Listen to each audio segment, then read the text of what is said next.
Okay, we're live. I don't know. Hey guys, welcome live from San Antonio, Texas. It's the Andrew Anderson Show, and we're live via Smalltime. And sitting in with me, as always, is Rob. Rob, where can they find you on social media while I share the post on Facebook?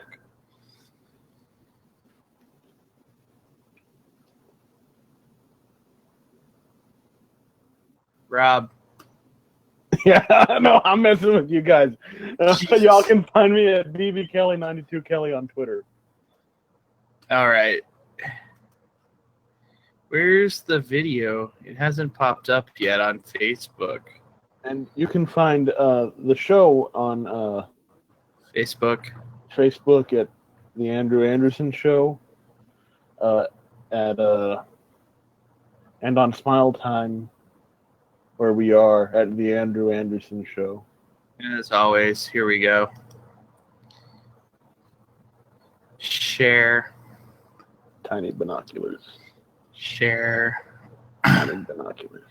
So, just so you guys know, on Facebook, we can't say anything. Or we can't see what you guys are posting because it crashes the system. Yeah, if we run both. If we run both platforms, it crashes the system.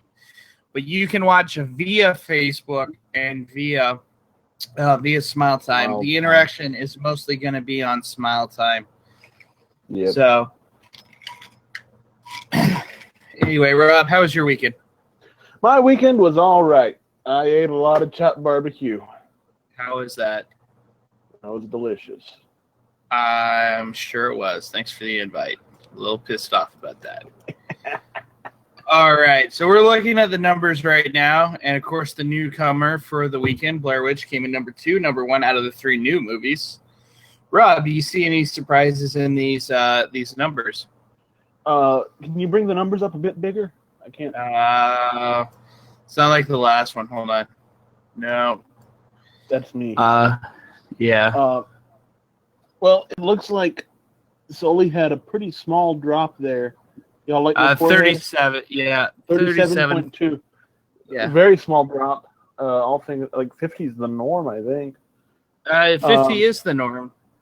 It also increased, or the screen count stayed the same. Yeah, so this is no surprises here. I did think Blair Witch would win the weekend. And it got trounced. Really, you look at that difference.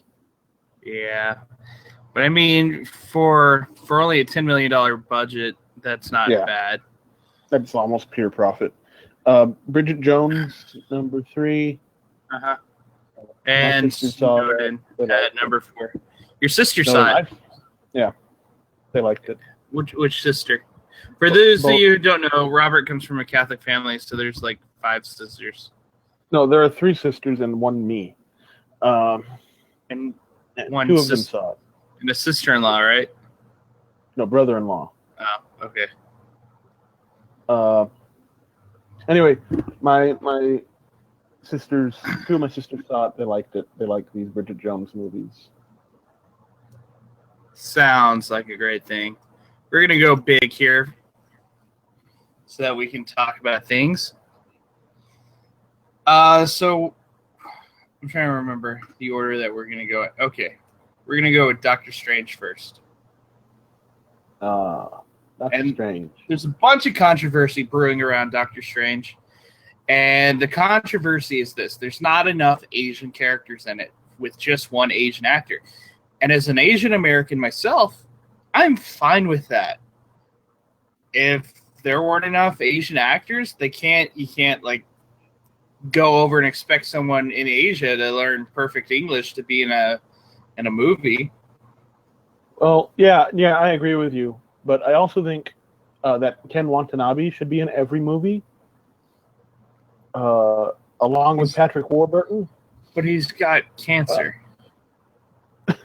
He should still be in every movie. No. Yeah, and best of luck to him. Hope he gets better. Left him and got. He was great in Godzilla. Hope he comes back for the sequel. He's in Kong, or well, his character's in Kong. Anyway,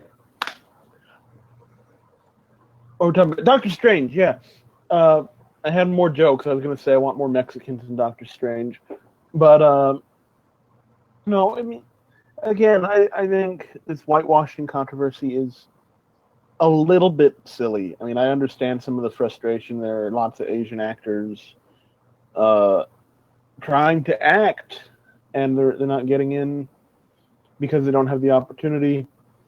But I mean, you should always cast whoever's best for the role, always. And I feel Marvel has done that consistently throughout all their series, all their films. I feel the same way. I mean, whoever's best for the role, and we talked about this with Zendaya, I think her name is, being Mary Jane Watson. If she's not, for me, it's not a matter of social justice. It's a matter of when she went in for the audition, did she nail the parts? Did they go for, is she what they were looking for? Or did she just blow them away by her acting style? I think she just blew them away by her acting style. They're not looking to do something different. They're looking to do who can do the best job with the script. But whatever she did, I trust that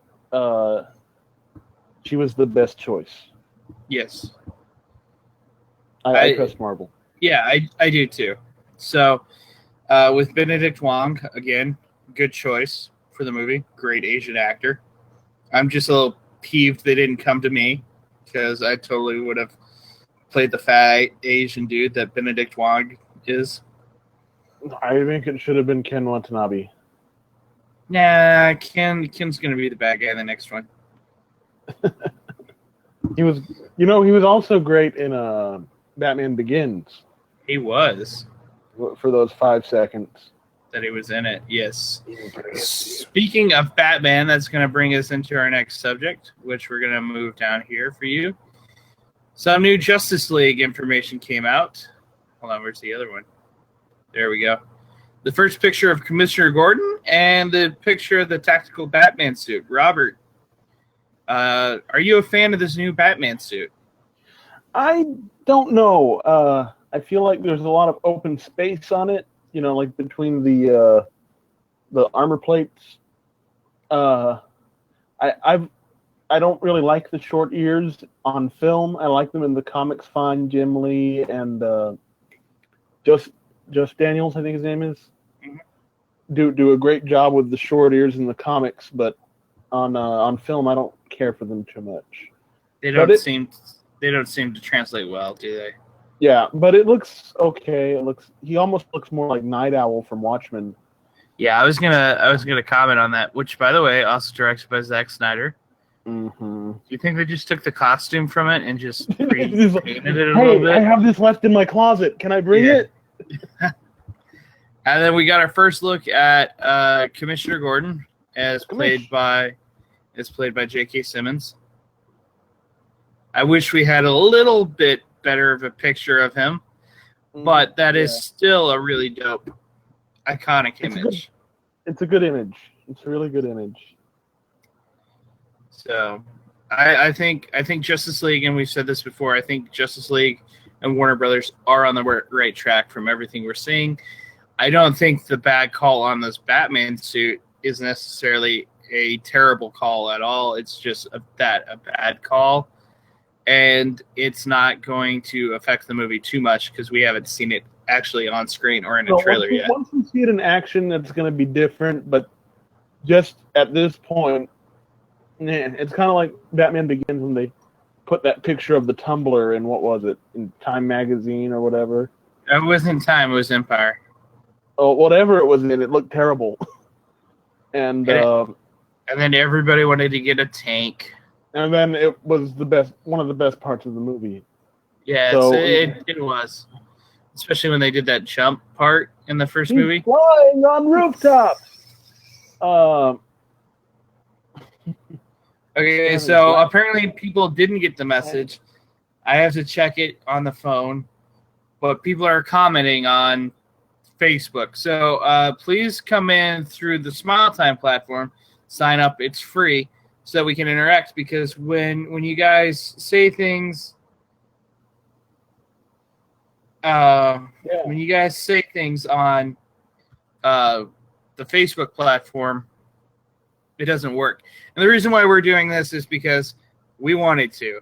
That's what the guy said. So go out, do it yourself. Maybe your show will be better. I don't care. Best of luck to you, but hopefully you stay and enjoy the show with us today, because the show is absolutely fun, and Robert and I have a lot of fun. Okay, we're moving on. What I missed?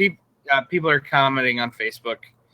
They didn't get the message that it crashes the system between both of us. So we don't respond to the Facebook. We'll respond directly for now. We're working on it. Yeah. So we're trying. Okay. So I'll go small for this one.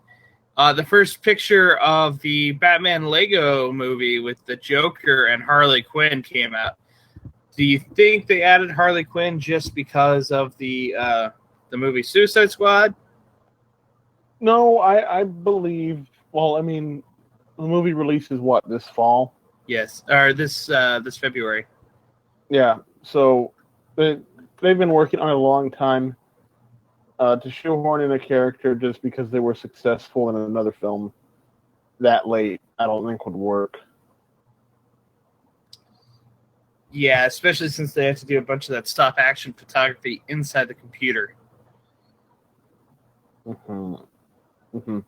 But I mean, it looks like fun. This looks like it might be the best Batman movie we're gonna get for a while until Affleck finally comes out.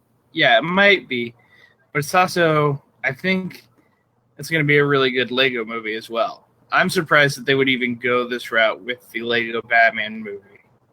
Oh, I'm so glad they're doing it. I've always said that we need more movies to be, just fun entertainment, just enjoyable, lighthearted stuff. Oh no, I completely agree, and that's why it's super important for movies to be fun. And you know me, if the movie is fun, I'm gonna love it. Think about how much fun we had when we saw Pacific Rim at that press screening. Oh my god, that was the best thing ever. So, who had to clean that place up, by the way, when we were done? The morning crew. Okay. Moving on to John Berthnell as the Punisher. Apparently, he is officially getting his own Netflix series. No surprise there. Rob, what are your hopes for this Netflix series? I hope it's good. I was kind of disappointed by season 2 of Daredevil. I mean, it was good. Nothing, even in the first season, topped those first 2 episodes. Just the pacing, the story, the action of the first 2 episodes were fantastic. And everything else was really good. Vincent D'Onofrio is great throughout the whole thing of season 1. But the season 2 was kind of a letdown for me. I hope to see this. It was still good, but I hope to see this be as good as the first Daredevil, especially since they're using that as a jumping off point. They're not just starting their own thing like with Jessica Jones or Iron Fist. So do you think this Daredevil spinoff is going to be a part of the Defenders? I think he will, but I'm a little worried that the Punisher doesn't fit the spirit of the rest of the team. He didn't really fit with the spirit of Daredevil either. No, but not with the character, but with the story. Yeah, they fit. He fit there. Yeah. I'll agree on that one. I'll agree. I'll totally agree. Good.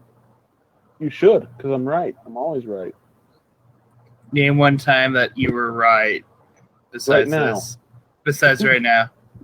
About the whitewashing being a little bit silly, but a legitimate concern, possibly in the future. I don't think it's going to be a legitimate concern at all. I'm right. I'm right. I'm right. I'm right. It's all made up. Andrew. That's made up. Andrew. I'm right.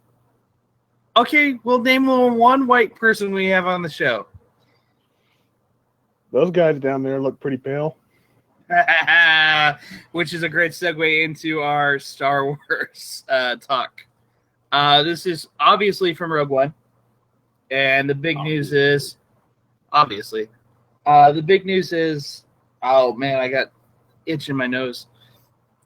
The big news is composers have switched. Yeah. See, I like both composers, so I really hope they keep some of Alexandre Desplat's score. I like him a lot. I like what he did on Godzilla. I like what he's done for Wes Anderson. I like Michael Giacchino, too. I like what he's done with Pixar. Holy crap, the score from Up is one of my favorite film scores ever. And he did a good job mimicking John Williams in Jurassic World. But I still want to see something from Alexander Desplat on the soundtrack. Don't forget his Mission Impossible soundtrack on Mission Impossible 3 and Ghost Protocol. And Star Trek. Yeah, his Star Trek stuff. Michael Giacchino's Star Trek is really good. His new Star Trek theme fits. Yes, it does. Speaking of Star Trek, I can't wait for the Blu-ray to come out next month. I'm so excited. Next month already? Yeah. I'm excited for that. I am too. They want it out in time for the 50th anniversary. Well, that was last week. Wednesday? Something like that. But no, because it's part of their celebration, because it's a year-long thing. Going all year? That's why we got the Star Trek movie this year. That's why we got the announcement of the new series and a whole bunch of new toys. Yeah. Speaking of which, I want a phaser. Have you seen? I saw this thing, man. It was the greatest thing. It was the greatest thing. It was a remote control for your TV, shaped like a phaser. You input what you want, and then you pull the trigger, and it does it. That's awesome. That's cool. Where can you get that? I can't remember. I can't remember where I saw it. That's probably ThinkGeek. Anyway, it was great. It was the greatest thing. I didn't buy it because I'm still poor. I thought you had a job now. I do, but I'm making good money at it, but I got a lot of things to catch up on. Final thing, and you're not happy about this as happy as I am. Westworld, the TV series by J.J. Abrams. Yeah, Westworld. J.J. Abrams. J.J. Abrams. Where's mine? Yeah, Westworld. The old movie, Michael Crichton screenplay, Yul Brynner starring as this weird cowboy robot. I really like the old movie. I kind of don't know that the story can be better served as a TV show. Maybe the idea can. Maybe if they expand on the idea really well. It's Christopher Nolan's brother too. Jonathan's involved in it. And they did a great job together on Person of Interest, which is over now, isn't it? Final season, yeah. Yeah, because Jesus didn't want to come back.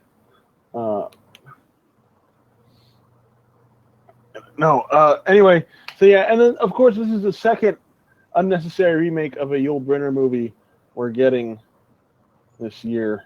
It's not a movie; it's a TV series. It's still a remake. It's a TV series. Yeah, but Westworld was a movie. It was a book. Michael Crichton wrote it as a screenplay first. Yeah, and it's a great movie. So why wouldn't it make a great show? Like 12 Monkeys is a great movie. The TV show 12 Monkeys is great. Why can't we have both? Mm-hmm. Same thing with Fargo. Yeah, that Rush Hour show CBS made, that was real great. I didn't see the Weapon that. show Fox is making is going to be real great, I'm sure. Oh, I didn't say every show that they make from a movie is great. I just said Westworld looks like it's going to be great. You could tell. You could tell by look. Did the CBS release the trailer for the Rush Hour? Because I haven't seen that. Was last season. That was last season. That was. Oh. It actually wasn't terrible, but it wasn't very good. I have to go watch that now. It was okay. It wasn't very good. Now you're making me go out and find something that I want to watch because now I'm hearing how crappy it is. Thanks, Rob. I'll send you the Amazon link. Okay. So anyway, Robert's not in favor of the new Westworld. I am. So we're gonna move on to our last segment of the show. It's another news segment. It's gonna alternate between Let's Write a Movie, which, by the way, we need to take Let's Write a Movie seriously next week. Yeah, next week we'll take it seriously.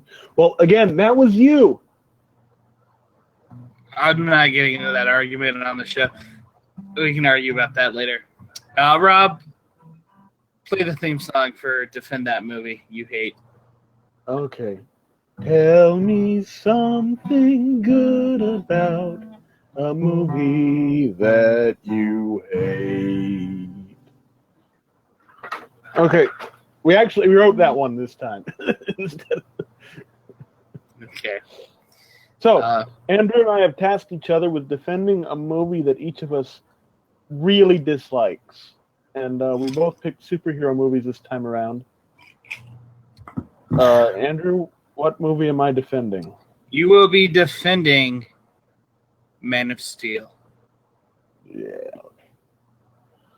Robert, Andrew, what movie will I be defending?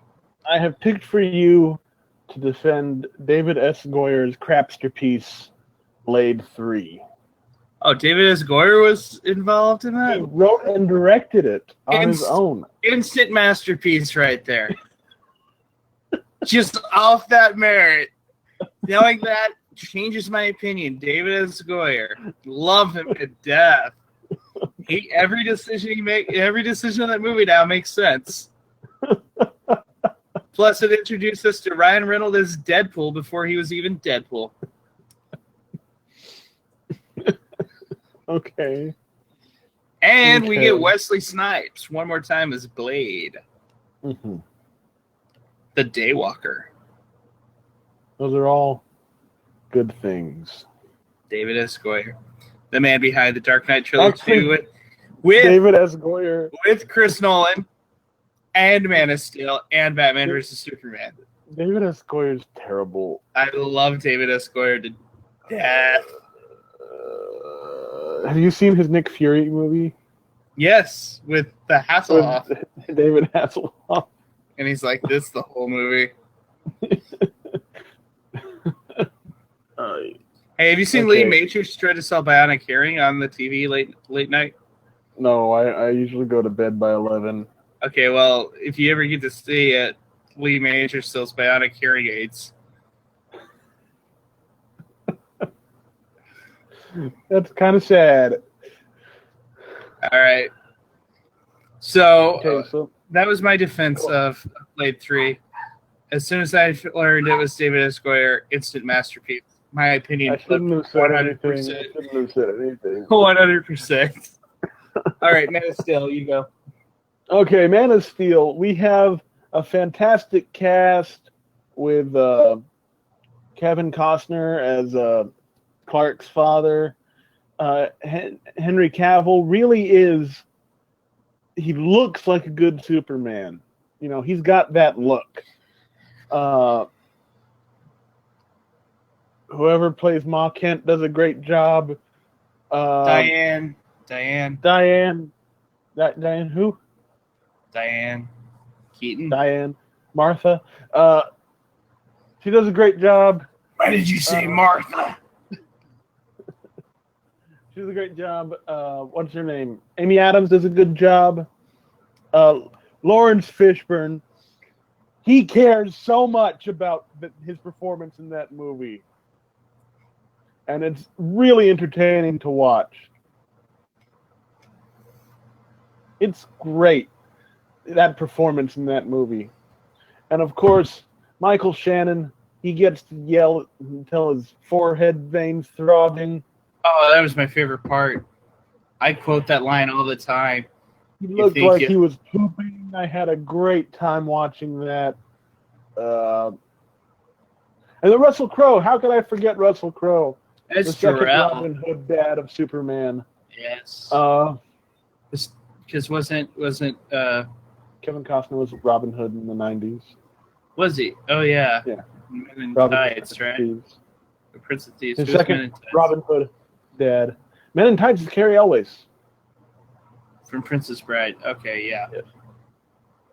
And to top it all off, we have really great special effects in that film. And those are the reasons Man of Steel, I'm defending Man of Steel. Okay, I agree with 99% of those points. The last one I'm going to disagree with is the special effects. Because when Superman is flying around the world, that totally looks fake. I know it's homage to the 1977 Superman. And for that reason, I'll excuse it. All right.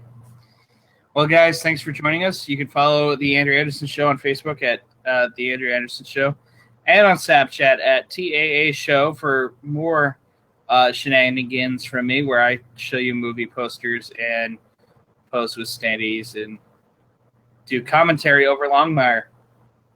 Rob, Andrew now has stolen the Secret Life of Pets dog, Standy, and it is now his dog.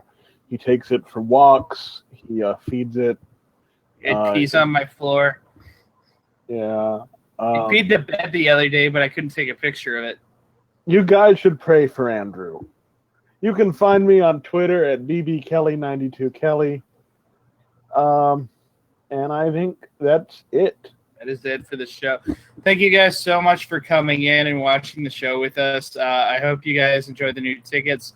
Join us next week where we play Let's Write a Movie, and I'll take it 100% seriously as long as Rob does not give me a ludicrous plot to work with. That idea could have been a very serious and compelling drama. I don't see how. Well, it could have. Okay, well, could have been week, satire. Next week, I'll write the plot, and you can work from that. I hate you so much, so much. I hate so much what you choose to be. We'll probably. Actually, no. Next week we'll be doing. Let's write a crappy sequel. Crappy sequel. That. Yeah. See, what we want with Let's Write a Crappy Sequel. That's kind of more what we did with Let's Write a Movie. Yeah. So we'll play Let's Write a Crappy Sequel, and we're gonna pick it right now. We're gonna write a crappy sequel to Twins. All right, crappy sequel to Twins, and this will be good. We'll talk about it all week, and we'll fester, and it'll grow, and it'll be amazing. Like a scab in a petri dish. Robert, tell us about your book. I am working on a book of short stories. It is going to be self-published sometime late this year, December, possibly January of next year. It's called Walter and Cornelius the Bear and Other Short Stories by Robert Kelly. It is not fully illustrated, but there are some illustrations, and they are also by me. Okay. You can get Gears and Bones at GuardianiteComics.com. It's the comic book I wrote. You can also get some of my short stories and novellas on Amazon. Princess of Titan Part 1, which I'm currently working on Part 2 right now. I'm also working on... Blood of the Ink. I'm working on 2 sequels to Blood of the Ink. One that follows just Detective Flynn and one that follows Trey Williams and Detective Flynn. And you can see my new movie out, Sully. I directed and wrote that. You're not Clint Eastwood. You're not Tom Hanks. And I co-star in it, and I did the music. You were the computer voice, right? Yeah. Pull up. Pull up. Pull up. All right. Terrain low. Terrain. Good All right, night, guys. everybody. Good night. Tip your waitresses.